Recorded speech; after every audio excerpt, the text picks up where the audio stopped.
शांता निर्भया यः साक्षात् कुरुते प्रबोध समये स्वात्मानमेवाद्वयम् तस्मै श्रीगुरुमूर्तये नमः इदं श्रीदक्षिणामूर्तये। द्वारकाधीश भगवान की, गणेश भगवान की, हर हर महादेव। मंचस्थ कार्यक्रम में आए हुए सीताराम बापू, सभी वृंद, देवियों, सज्जनों, भगवान गणेश हमारी भारतीय संस्कृति में पंचदेवोपासना का विधान है। पंचदेवोपासना में शिव शक्ति, गणेश, कृष्ण भगवान और सूर्य, सनातन धर्मावलंबियों में हिंदुओं को पंचदेवोपासना का विधान किया गया है। शास्त्रों में 5 देवताओं की पूजा करनी चाहिए। इसके अतिरिक्त अगर किसी की पूजा होती है तो वो कुलदेवी और कुलदेवता होते हैं। तुम्हारी परंपरा प्रमाणे जेना जे कुलदेवता होए, जेनी जे कुलदेवी होए, तेरी पूजा करवाए। परंपरागत नए नए भगवान और नए नए बनावटी देवी देवता जिनका शास्त्रों में कोई विधान नहीं है, जिना शास्त्रों में कोई विधान नहीं, इन्हीं पूजा नहीं करवानी चाहिए। हमारी जो सनातन परंपरा है उसका जो मूल है, मूल એટલે जड़ में તમે पानी नाखो तो आखा झाड़, पूरा वृक्ष हरा भरा रहेगा। पत्ते में पानी डालोगे, झाड़ सुरक्षित नहीं रह सकता। इसलिए मूल परंपरा की रक्षा करना हिंदू धर्म की रक्षा करना होता है। भगवान गणेश संबूजकानां परिपालिकानां यतेन्द्रियाणां च तपोधनानां देशस्य राष्ट्रस्य कुलस्य राज्ञां करोतु शांतिं भगवान कुलेशः। ये गणेश भगवान सबका पालन करने वाले हैं, सब पर दया करने वाले हैं, सबकी इच्छा पूरी करने वाले हैं। एक गणेश जी का भक्त था, उसने 1 वर्ष तक गणेश जी की पूजा की। कोई उसके मन में इच्छा थी, कामना थी, गणेश जी से कुछ मांगना चाहता था, मांगा लेकिन पूरा नहीं हुआ। उसको गुस्सा आ गया, क्रोध आ भी गया। तमें मारी सामर्थ्य नहीं, आज थी तुम्हारी पूजा नहीं करवानी, नहीं करूँगा। महादेव को ले आया और महादेव की पूजा करने लगा।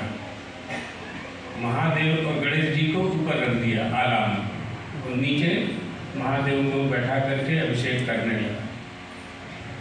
अभिषेक करने के बाद धूप दीप दी जाती है, तो धूप बत्ती से धूप दिया। तो धूप की जो लौ होती है वो गणेश जी ऊपर थे। तो धूप बत्ती की जो सुगंध थी वो गणेश जी की नाक में जाने लगी। गणेश महाराज जी सूंड हो ना, सूंड में जाने लगी सुगंध। तो उसको अच्छा नहीं लगा। उसने कहा कि मैं तुम्हारी 1 साल तक पूजा करता रहा, आपने मेरी बात सुनी नहीं। अब मैं तुम्हारे पिताजी की पूजा करता हूँ, तो उनको जो मैं नैवेद्य दे रहा हूँ आप स्वीकार कर रहे हो। तो उसने उठ करके रुई निकाली, काटन, और रुई उनकी सूंड में लगा दी, बंद कर दी। धूप की सुगंध नहीं ले सकते तुम, તમારે માટે નથી, આ ધૂપ તો મહાદેવ માટે છે। गणेश जी वहीं प्रकट हो गए, बोल वरदान मांग लो। 1 साल तक वरदान दिया नहीं, पर अब तुम्हारे बाप की पूजा करने लगा तो वरदान देने आए हो।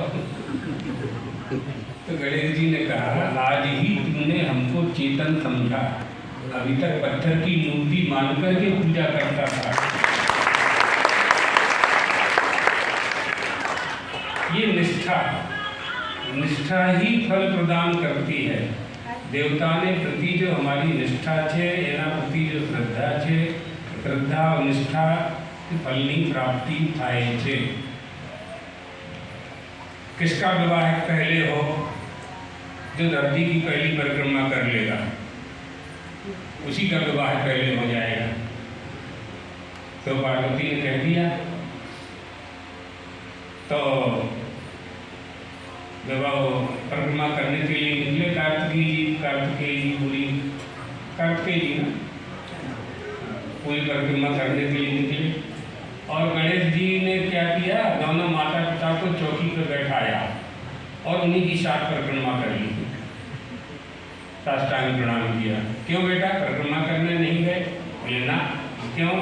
शास्त्रों में लिखा है, सारी तीर्थ सारी पृथ्वी सारा आपके पास। हमारी निष्ठा हमें फल प्रदान करती है।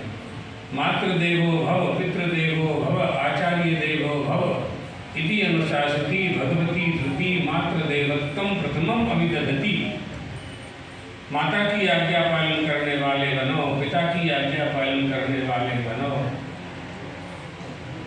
पत्थर की मूर्ति जयपुर में होती है, अंबाजी में होती है, जहाँ लोग बनाते हैं, शंभुरा लोग बनाते हैं। जब ब्राह्मण वेद मंत्र पढ़ करके उसमें प्रतिष्ठा कर देते हैं तो उसमें देवत्व तो आ जाता है, उस देवता की हम पूजा करते हैं।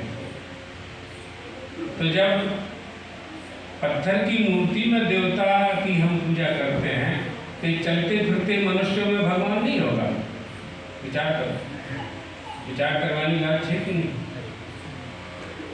चालता फिरता जेटला जीवो छे, प्राणी मात्र 84 लाख शरीर, जेटला शरीर छे, राम परमात्मा छे, राम परमात्मा बेस्ट।